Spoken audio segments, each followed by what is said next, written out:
This is crazy. Ladies and gentlemen, nuts. our top news headline is November 24th is not an election. And I'm going to show you something right here, hot off the press, right? We've got news right now. If you want to see what it's going to look like in November, because I'm going to call for it, here's the bottom line. If we win, then what we do is just schedule the roundup. We still schedule the roundup. If we lose, okay, there's no such thing as voting in communism. Let's say legitimately half the country is so dumb they want to go vote for a communist. They're not going to be in office the day after Election Day. They're not. There will not be a communist. Kamala Harris will never be elected president, okay? Never be elected. Is everyone with me? Is everyone with me? This is what happens the day after the election. Everybody get in the streets. Don't buy a thing. As a matter of fact, if we start leading up to the election and things don't happen the way I expect them to be, because I'm expecting that the 100,000 people that are going to wear red MAGA hats in the inner city of Chicago, they're going to be descending in the public square to protest the DNC and the Republican Party, too. You know, they're going to protest them. They're both bad. They are. But the inner city Utes, 100,000 people, they want to get to the streets. I expect that Barack Obama is going to bring his little false flag attack, right? And then they're going to say, oh, Kamala Harris, everyone's revolting against Kamala. You know, we got to bring somebody else with size 13 freaking boats. Michelle Obama, clunk, clunk, clunk. Here comes Goonie Goo Goo Gus, right? And she'll be coming up with her big freaking size 14 freaking shoes. By the way, Cardinal Vigano has said that Michelle Obama should have her ball sack painted blue like the Olympics torchbearer. What was his name? Remember that guy at the Olympics the other day? Mm-hmm. Yeah, she needs a blue ball sack so she can go to the Olympics. Right, the Bigfoot Olympics. And that's not inappropriate, by the way. That's not a non-Christian thing to say. It's not inappropriate, is it? That's what they did to billions of people. Don't tell me I can't say anything, you know? So, Deb, we now have, if you want to see what life is going to be like in just under, I don't know, what are we, 98 days right now? Yeah, something How many like days that. do we have? 98 days. We're now in double digits. Chavez rigging Venezuela's Supreme Court was the first step in destroying democracy and freedom. In Venezuela. And what are they getting ready to do? Yeah, they want to assault. This is interesting. They want to ban assault spoons. Right? I mean, it's crazy. Don't they? But there is a clip in that you need to show everyone. Oh my God, you're calling an audible right now. Well, I put it's what's it called? It's in clips and downloads. Okay. All right. And it's about immigrants speaking out about the Supreme Court, right? And from Venezuela. It is so good because it directed me to look it up to see if what they were saying about Chavez is true. And if you read that, it also gives you a line where Joe Biden said something, right, in 1983 about FDR wanting to stack the Supreme Court and reform the Supreme Court. And in 1983, Joe Biden said it was a bonehead idea, right? And I didn't have a whole lot of time, but I want you to play that if you can. So there's nothing that says, here it is. I'm just kidding. I'm just joking. You ready? I got it. The Supreme Court thing that they are trying to do and will do if Kamala Harris gets in office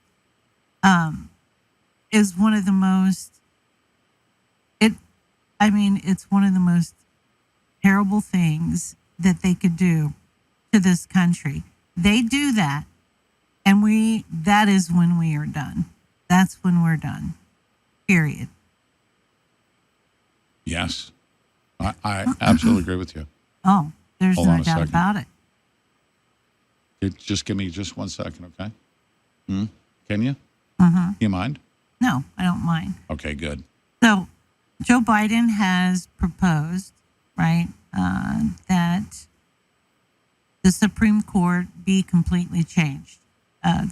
18-year term limit, which is plenty enough time for them to do the damage that they're going to do. But that if this passes, the president will add every 2 years, he will add 2 more Supreme Court justices, right? So they're rotating in and out. And it is just unbelievable. So basically it stacks the deck, right? It stacks the deck for whatever president is in office. The thing is, when they do this, Pete, it's not clear whether the justices that have been there already longer than 18 years will automatically be out, and Kamala Harris will be appointing all of their replacements. Do you understand? And then only the new ones stay. And then she adds 2 more. I'm not exactly sure how that's going to go. But these folks that you're getting ready to play here lived in Venezuela, and they talk about how Hugo Chavez did exactly the same thing, which led to what is going on in Venezuela today, right? After they did that, the Supreme Court changed all the laws, the rule of law, everything. Oh, and also Joe Biden, no protection for the president whatsoever when he's in office, right? That anything that a president does from this time forward could be considered a crime, right? They can charge, it's just unbelievable what they're trying to do here. I absolutely agree. But when when it's a bunch of commies and progressives, which is what they're going to do, it will be for everyone on the right and nobody for on the left. You know what I mean? The presidency. Everything is going to change in this country, and it will change rapidly. So, if people are considering not voting this time around, for your own conscience sake, you should at least try to vote. Not try, but get out there and vote so you could say, well, at least I tried to fight against it, right? I know a lot of people that are saying they're going to sit it out, and I'm just like, oh my gosh, this is really not the time to do that at all. You need to get more involved in the process, I would think. Yeah. Hail Mary with no football. Yeah, that's right. Harris will not win. America will uprise. We keep saying that, Miss Q, and, I just don't see it happening. And that's what's bothersome about this. People are very comfortable with their chains on right now.